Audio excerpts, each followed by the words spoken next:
Good afternoon. 안녕하세요. 저는 온태리오 실업인협회 회장 심기호입니다.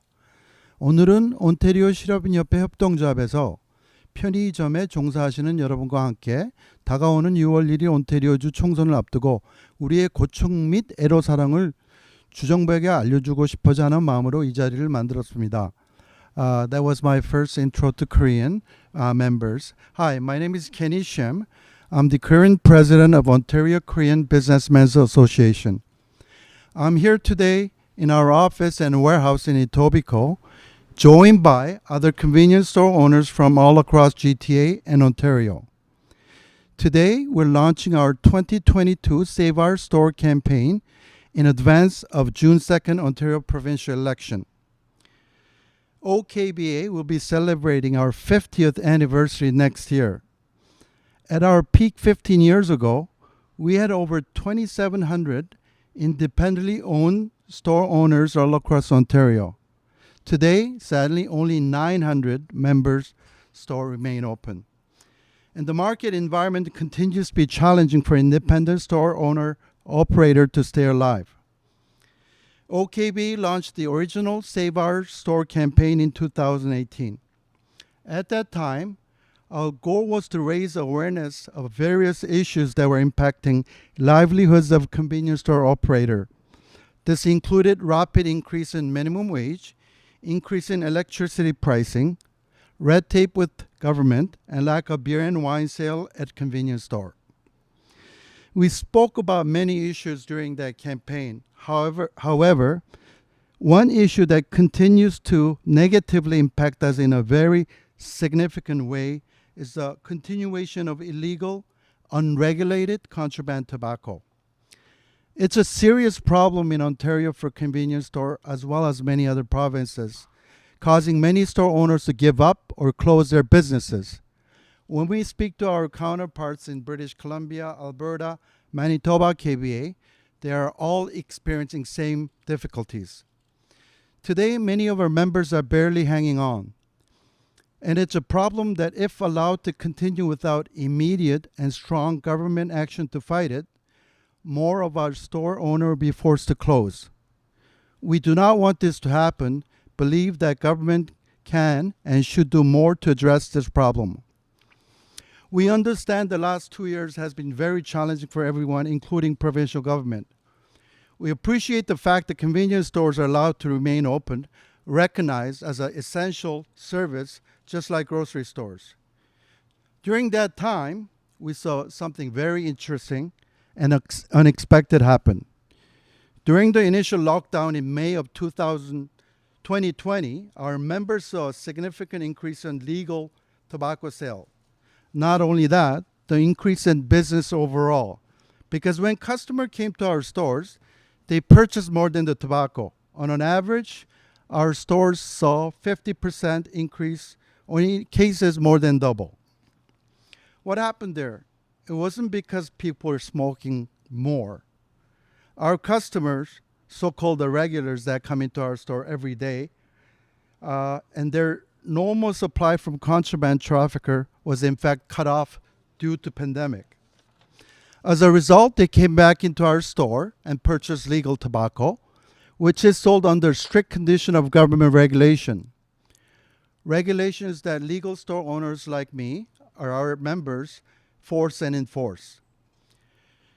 We have to turn down many underage customers who has been purchasing from illegal market all this time because people that sell contraband tobacco do not check ID nor follow regulations.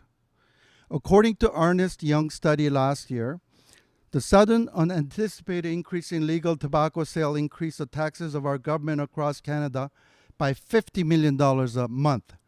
That is $600 million in taxes alone. Given all the added cost the government has incurred during the last 2 years, you would think this tax money will go far in Ontario. Our campaign that we're launching today, the store owners in Ontario could both let government officials and candidate running in each their riding know how big the contraband problem is and how urgently it is addressed. We cannot afford to ignore this problem any longer. along with other issues that concern convenience stores, such as lottery commission and beer and wine sale at the convenience store. Excuse me. Eradicating tobacco sale will be difficult, if not impossible. However, there are things that could be done to help small business owners like our members stay afloat. First, more money needs to be put in towards law enforcement agencies dedicated to fighting contraband. When we met with Premier Ford and Finance Minister last week, we were told that PC government allocated $2 million to OPP task force. We know that next door in Quebec, their government has put in huge amount of money and significant investment in law enforcement has reduced the amount of illegal tobacco sale in their street. Secondly, we encourage Ontario government to modernize the Tobacco Tax Act so that all law enforcement agencies in Ontario province could take away lay charges and make arrests associated with contraband tobacco trafficking. Like Quebec, this will have a huge impact and reduce the amount of contraband openly sold in Ontario communities. Independent store owners work very hard. We're used to working 6-7 days a week, 14-15 hours a day to provide the convenience for our store customers, regardless of what town or city we may be located. Our members play by the rule and always follow the ever-changing regulation that our government asks us to enforce. Whether it's lottery sale, fireworks, tobacco product, and even some cases, beverage alcohol.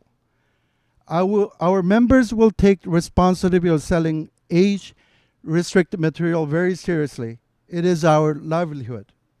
We are not looking for any sort of special treatment or the government handout to help our business. We simply want our Ontario government, the law to be enforced, and the government do the right thing. According to the police, many organized crime groups profit from contraband tobacco, also traffic illegal drugs, weapons, and may even be involved in human trafficking. I feel enough is said, enough is enough. After a long winter and even longer battle with COVID-19, we are hopeful for brighter days ahead. Our members are looking forward to having conversation with candidates running for all parties in the upcoming election. We desperately need more MPPs to understand the challenges we face, and we hope that we'll make time to talk to our members. When it comes to contraband, the damage is real. Our members are shrinking, and the numbers don't lie. I thank you for joining us here, and I'm happy to take any questions. Thank you, Kenny. Quick question with respects, you mentioned stores saw an uptick in sales during the lockdown, not just tobacco sales, but other sales, and more customers came back in. Was there a variance across the province in different cities and locations? Could members speak to that in terms of some that may have been closer to contraband hotspots, or any experience or feedback from your members on how it varied? On an average, as I spoke earlier, tobacco sale has doubled and their overall sales doubled, but on areas that's near reserves, like a Barrie or Brant, they have experienced 300% increase in tobacco sale, as well as other goods of the basket that was sold along with the tobacco. I'm most curious on the couple gentlemen that are with you, if they could speak at all, just briefly, about their business, their family's business, what may have changed over the last few years, and has it gotten harder? Or either one like to make a comment? Just remove their mask. And Mr. Shin actually ran a store at Lakeshore in Mississauga for 38 years. So he has a few words on contraband tobacco and taxes. Go ahead, Mr. Shin. Hi, my name is Young Ha Shin. I ran a store for 38 years and 3 months in Lakeshore. In the beginning, at that time, the cigarette price wasn't that high, and business was, as hard as we try, business was being elevated. Like we were able to double our sale, and it was good for a while.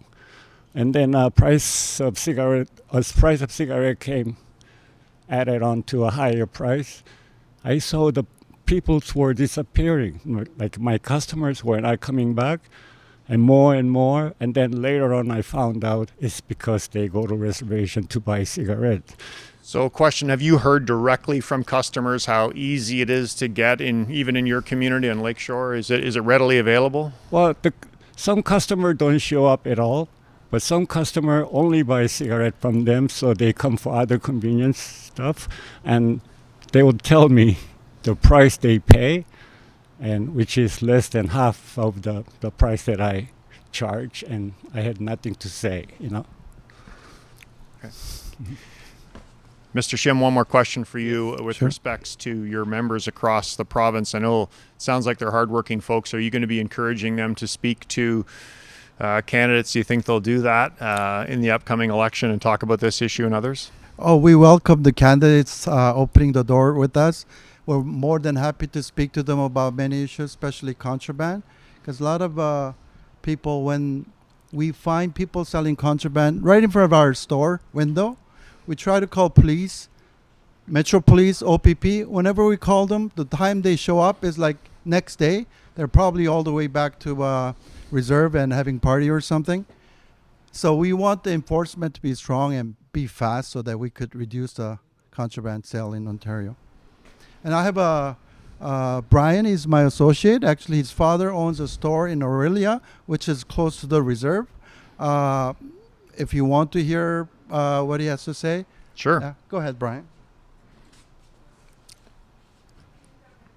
Hi, my name is Brian Lee. I'm the one of staff of OKBA, and my parents has a store in Aurelia since 2000, and they end up closing store end of April because their sales are decreasing. It's most impact their business is going down because of tobacco. There's many reserve area in around the store, and as Kenny mentioned during pandemic, they're increasing their tobacco sales. But after that, is the tobacco sales decreasing again. So they hard to pay the rent and hard to pay some hydros. So it was a difficulty still keeping open the store. Thank you. Mr. Shim, final comment, if you could, just with respects to the party leaders, both the government, you mentioned you met recently with Premier Ford, but also the other party leaders that are seeking votes. What's the one thing you hope them to understand in this campaign on behalf of your members? Well, we want the government that's going to be elected to take more action on the enforcement of the contraband tobacco. Like I said, we don't expect to be zero, but at least stop those people that's selling right in front of my store. When I pay $20,000 rent monthly, HST, PST income tax, these people are selling unregulated tobacco. For all I know, it be grass clippings rolled into a paper selling. But you know what? They're doing right in front of us, and we can't do anything about it. And when we call the police, I'm sorry, they're not there on time, and we just keep on losing business, and we don't want to end up losing all our members. Thank you. Thank you very much.